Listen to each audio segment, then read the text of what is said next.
Мен сексолог тренермін. Жақын арада осындай сұрақ келген. Балаға неше жастан бастап жыныстық қатынасқа түскені дұрыс? Бұл негізінен осы сияқты бір видео түсіргенмін, бірақ кішкене басқаша, да, бала қай жастан бастап төсек қатынасын. Және де мен оқырман арасында өте көп жастар да бар.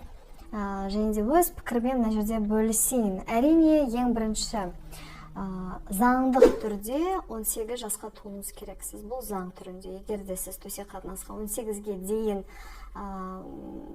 адаммен да жыныстық қатынасқа түсеңіз, бұл қылмыстық әрекет, онымен өте сақ болыңыз. Бұл сотқа кететін нәрсе, бұл қылмыс да. Сол үшін 18-ден бастап тек қана төсек қатынасқа түсуге болады заңдық түрде. Енді келесі сексология тарапынан айтсақ, мына жерде әр адамның өзінің жетілуіне байланысты, да, сіз өзіңіз байқаған шығарсыз, мүмкін сіздің арасында қыздар, жігіттер бар шығар, біреулер өте ерте жетіледі. Жігіттер, қыздар ұнайды, біреулер өте кеш жетіледі. Да, то есть біреулер, может быть, уже 12-лерде, да, уже етекір келеді, уже қызығып бастайды. Себебі в целом етекір келгені бұл қыздың вообще балалы болуына дайын деген сөз, да. Біз бұрында әжелеріміз, да, ата-бабаларымыз 12-лерде күйеуге шыққан, да, бұл сол кезде, то есть уже семья құрған. Бұл как бы анатомиялық тұрғыда. Қазір, мысалға, қазіргі кезде айтсақ, 12 жастағы қызды айтсақ, әрине денесі дайын болуы мүмкін, бірақ миы да әлі жетілмеген, то есть әлі кішкентай қыз. Ол тек 12-де ғана емес болуы мүмкін, 15-те болуы мүмкін, бәрі кішкентай қыз, 16-да болуы мүмкін. Оны ата-анасы в целом өзі байқайды, да, менің балам әлі кішкентай. Или керісінше, менің балам өте тез жетіліп жатыр, да.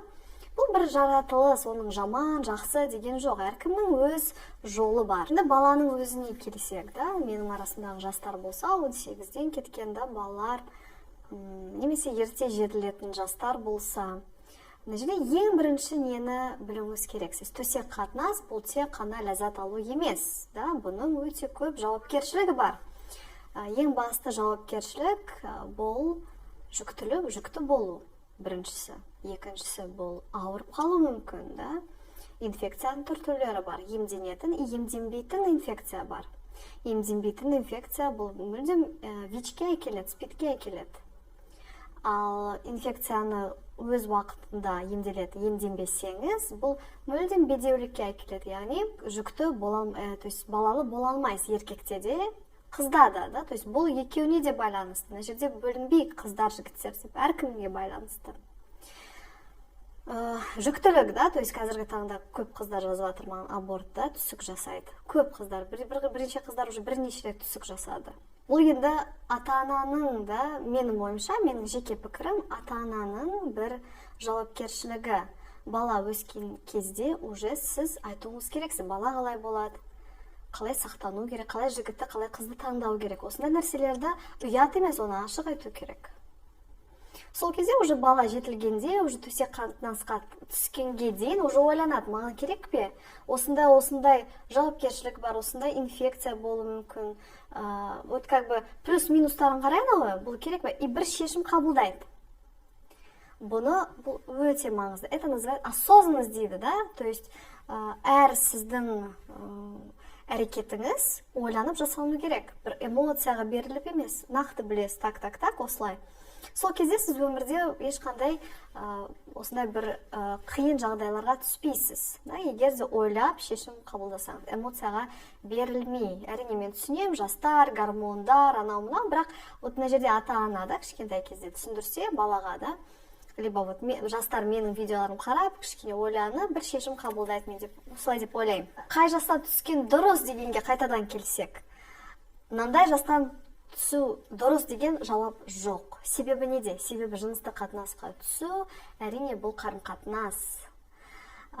Бір-бірін сүйу, бір-бірін құрметтеу.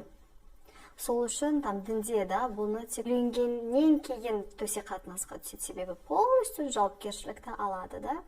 Осындай болу керек. Яғни сіз төсек қатынасқа барған соң, сіз жауапкершілік алуға дайын болуыңыз керексіз. Егер де бұл сізге тек бір просто көру, просто қызық, просто қиын болып кетті қазір. Көп жастар жазады. Ой, қиналып кеттім, төсек қатынасқа түсім кетті. Просто төсек қатынасқа түсім кетеді. Олай болмайды, достар, оның көп жауапкершілігі бар. балалы болса, ерте балалы болсаңыз не істейсіз? Бала өзі бала болуы мүмкін, оның өзінің баласы вообще дайын емес. Ондай да бол, содан ойланып осындай әрекетті жасауыңыз керексіз, да?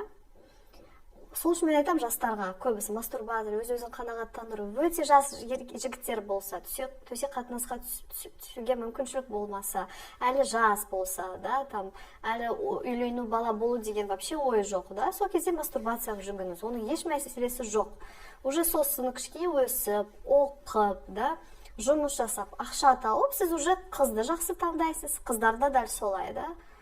Уже сіз примерно білесіз, қарайсыз, қандай жігіт екенін, да, уже кішкене түсінікті болады, ол қандай екен, да, қаншалықты жауапкершілік ала алатын жігіт па. Сол үшін дұрыс, мына жерде сұрақ басқаша, да, то есть біздің оқырмандар, мен байқағаным, бір сұрақты өте бүйтіп сузит, да, мынандай жауапты былайынан, то есть мынандай жаста түсуге дұрыс деген жауапты күтеді. Ондай жауап жоқ, достар. И осындай жауап күтсеңіз, бұл өте дұрыс емес жауап болар еді. Себебі әр адамның ағзасы бөлек, әр адамның қарым-қатынасы бөлек, жолы бөлек, да? То есть мынандай да это очень такой как бы комплекстік түрде қарағанда бір жеңіл нәрсе емес, ол көп факторларға байланысты, да? То есть давайте қорытындылап кетейік, а то что-то видео ұзын болып кеткен сияқты. Біріншісі, бұл жетілуі, жыныстық жетілуі, да, қаншалықты қыз бала или жігіт бала дайын, да, қалайды, это біріншісі. Екіншісі, бүкіл жауапкершілікті түсіну, да, мына жерде ата-ана түсіндіру керек, да. Жүкті болу мүмкін, инфекция болу мүмкін. Последствия дейді ғой, вот сол последствия қандай болатын, соны дайын болу керек, оны қабылдау керек, ондай да болу мүмкін деп. И үшіншісі, әрине сіздің қарым-қатынасыңыз, бұл сізді бір итермелеу деген жоқ, зорлау деген Құдай сақтасын жоқ, бұл қылмыстық әрекет әрине. И сіздің деген бір-біріңіздің келісіміңіз, дайын болуыңыз, да, то есть психология, физиология тұрғыда, то есть бүкіл факторларды қарап тұру керек. Сіздің сұрағыңызға жауап бердім деп ойлаймын.